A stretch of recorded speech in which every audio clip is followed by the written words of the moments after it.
Well, hello everybody. Garrett here with Old Breed Outdoors again. So today it's pretty exciting. I'm going to start the first iteration of our new series, Field to Table. So in this series, we're going to, as you would expect, we're going to talk about meat processing and then making different types of food with it. In today's video, we're going to be start the process of making Polish sausage. For that, I've got Polish sausage kit from High Mountain Seasonings. Chris and I, we've found that we really like this company and the products that they provide for doing this type of food processing. If you followed along with the channel for some time, you'll remember that there are some videos that we have making sausage and snack sticks and jerky and some other stuff. So I've got a whole bunch of videos lined up. We're going to start putting out here over the next few months, talking about making sausage, making snack sticks, making hamburgers, hot dogs, the whole, everything you can think of. And High Mountain Seasoning provides a plethora of kits to do that. So for this specifically, I'm going to be making the Polish sausage, as I said. This kit will make up to 30 pounds of sausage. So I've got roughly 20 pounds of venison here that I've partially thawed, and I've got some beef fat that I picked up from a local butcher. I've gone back and forth on the beef fat or the pork fat, and ultimately, due to cost, I went with the beef fat. I think it'll go just fine. I haven't used it before, so I have a whole bunch of meat, so making 30 pounds of sausage here isn't going to hurt me. I've got roughly 83 pounds is what I weighed out of venison that I've had stocked away in the freezer for the last several months, waiting to start this project.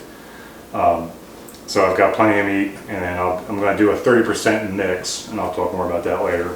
For now, what I'm going to do, I've got a bunch of venison thawed out, partially thawed out. I like to use it partially thawed because it's easier to cut and trim and handle when it's still partially frozen, and then when you're grinding it, it seems to just go better that way as well. So I'm going to start cutting this stuff up into cubes for the grinding process. Now this is all just meat that, when I do my own butchering, and we've talked about that in previous videos, both Chris and I. There's a lot of people that like to use a butcher, and that's fine for wild game processing. Me personally, I've done that in the past, but I just grew up with learning how to do it myself, and I'm not the best at it in the world, but I enjoy doing it, and I know that it's my meat, and I don't have to worry about being mixed up with anything else. And I just being able to do the whole process from being out there in the field, hunting the animal, killing the animal, and then processing it all the way from take care of the gutting process in the field to final product of whether it be steak wrapped up in the freezer, or in this case making some sausage. And I save every little scrap that I can possibly get off of the deer, and use it, put it to good use, whether it be just plain on ground, hamburger, sausage, you name it. I use as much of it as I possibly can. So we'll get this all cleaned up, and then once I get this cut up, I'll get the beef fat out, and we'll start working on that, and then we can start the grinding process. All right, so we've got the venison all cut up. I've got 20 pounds of cube here now. We're ready to go. I rinsed it, and then cut it up. Always good to just double check that. I cleaned it all up before I packaged it up, put it in the freezer when I was butchering this year. And then, but it's always good to clean it up. Get a little bit more of the hair off there and whatever else may be in there. So cleaned that all up, got it cut up. Now I've got this 10-pound block of beef fat here. So as I said, I ended up going with the beef fat simply because it was cheaper. I went to a local butcher. Here where I live in Northern Virginia, we've got a place down in Fredericksburg, not too far from me, Old Town Butcher. Great little place. It's a little mom and pop type of place. They locally sourced meats down there, all from local farms around this area. Grass-fed type stuff. The good quality type of meat. And I didn't want to go to the grocery store and buy some stuff to then mix with my wild game. So this is the next best thing, was getting a locally sourced you know, beef fat or pork fat. Pork fat was like $2.39 a pound. The beef fat was 99 cents a pound. I'm making 30 pounds of sausage, which meant that I needed 10 pounds of fat to mix with my 20 pounds of venison. So for me, it just made a little more sense. It's going to end up being, I did the math already, between what I paid for the seasoning and what I paid for the fat. It's going to be about $1.10 per pound of sausage for the 30 pounds total. Obviously, there's some other expenses incurred there, you know, with gas money and so on and so forth, but I'm going to do it anyways. So it's not like I don't count that. That's part of the experience of getting out there and doing this thing, and the reward of being able to do this here and provide a quality food for my family, and that I can share with some, you know, with my neighbors or whoever would like some. So I'm going to go ahead and start chopping away at this. And what I'll do, I'm keeping this separated.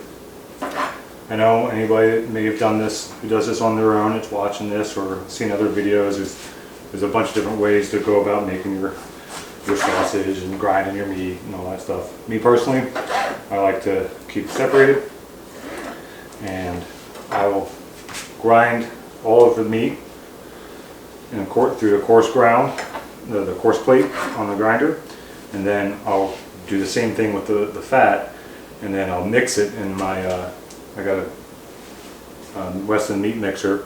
I'll mix it all in there and then run it back through on the fine plate.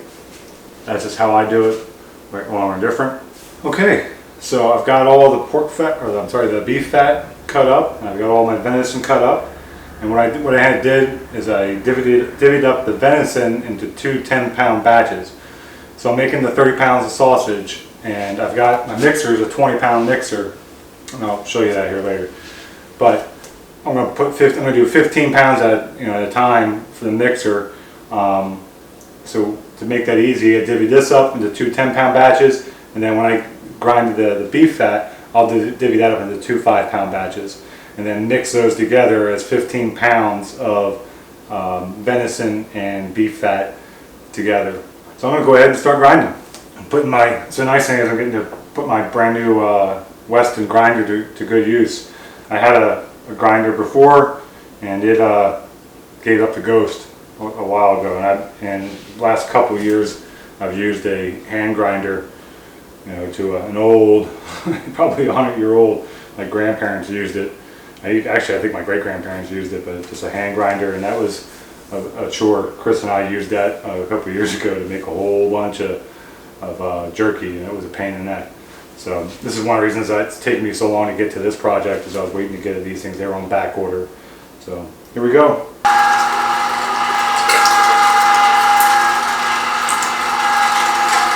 All right, I got done with the 10 pounds of venison, put that in the meat mixer, and I just weighed out 5 pounds of the beef fat. So here we go with the beef fat.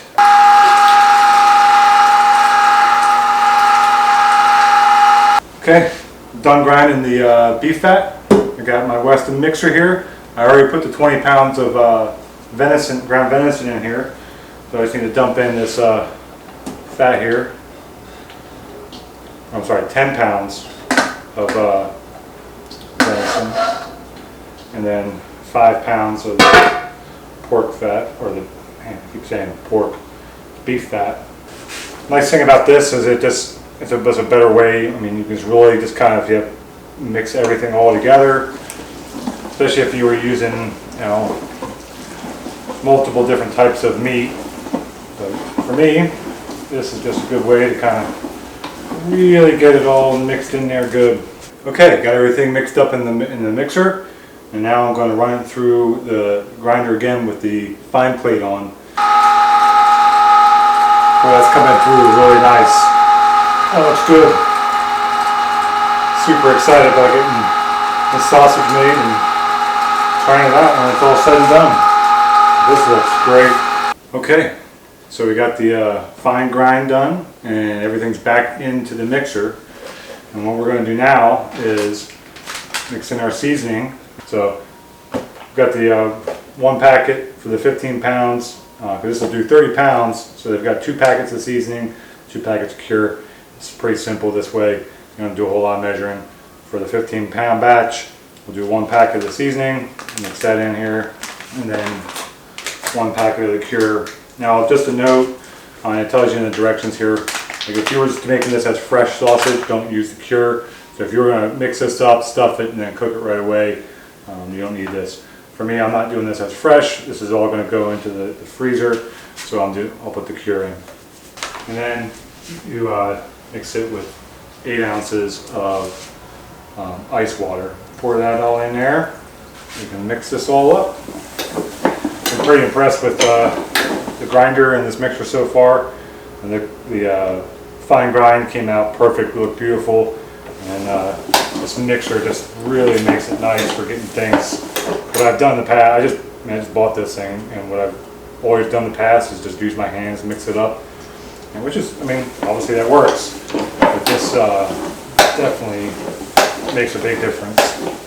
Okay, hey everybody, it's the next day. As you saw yesterday, we got this all taken care of and prepared, and put it in my pot here, stuck it in the refrigerator overnight so that the cure could sit. And today we're going to stuff all the sausage into the casings and put it on the Camp Chef and get it all prepped up to be packaged and put in the freezer. So I got my casings here. The High Mountain seasoning uses natural hog casings. So I've had took them out of package because they come packaged in a bunch of salt. So I rinsed that all off, and then I had it sitting here in warm water for about an hour. And we're going to go ahead and start this process.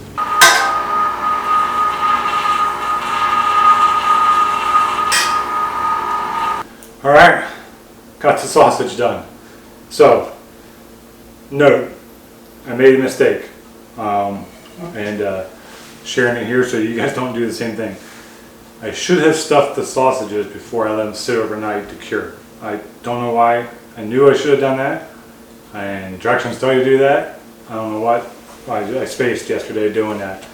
So, made this process way harder. I put a lot of strain on my grinder. Fortunately, got a good solid Western grinder to handle it, but it made things way more difficult because that cure just binds everything. It gets real sticky. It's a little bit more difficult to handle. So the note is make sure you stuff your sausages before you put them in the refrigerator overnight to cure. Because then what you should do is pull them out, let them come to room temperature, which is where these are at now, and then put them on your smoker or oven, however you're gonna cook them. So now I got my Camp Chef warming up, and I'm going to put these things on the air. I've got the jerky racks for the Camp Chef pellet grill, which makes it nice because I'm going to be able to get all 30 pounds of this sausage on the smoker at one time. So it means I just got one iteration of this. So it's about an hour at 120 degrees. Like the pellet grill doesn't go that low, neither does my oven. So I'm going to let these cook for about probably 45 minutes with no smoke at 160 degrees, which is as low as I can get it.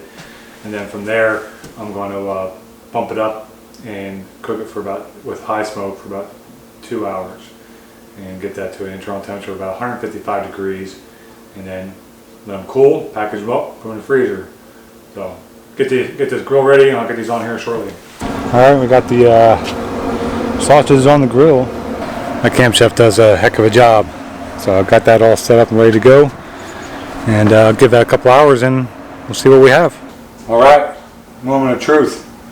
So I got most of it off the smoker. With the way I had it layered, the ones on the bottom were cooking obviously a little bit faster than the other ones, the other trays there. So the other ones are still on. These are cooled down pretty good. I got them all, cut all the lengths, so they're all ready. Once they're fully cooled, I'll be able to get them packaged up and put in the freezer. But they're pretty juicy. I think using all that fat really is going to make a big difference in this. And a couple of them got a little crispy, but it's all right. We'll save those and eat them first. But let's try a piece of this. I don't want it kind of broken coming off the grill, so I'm going to give this a little shot here. Looks good. Smells good.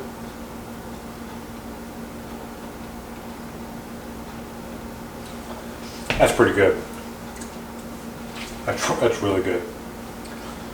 So, a little Polish sausage seasoning kit from High Mountain Seasoning, and putting my good old brand new Weston to good use.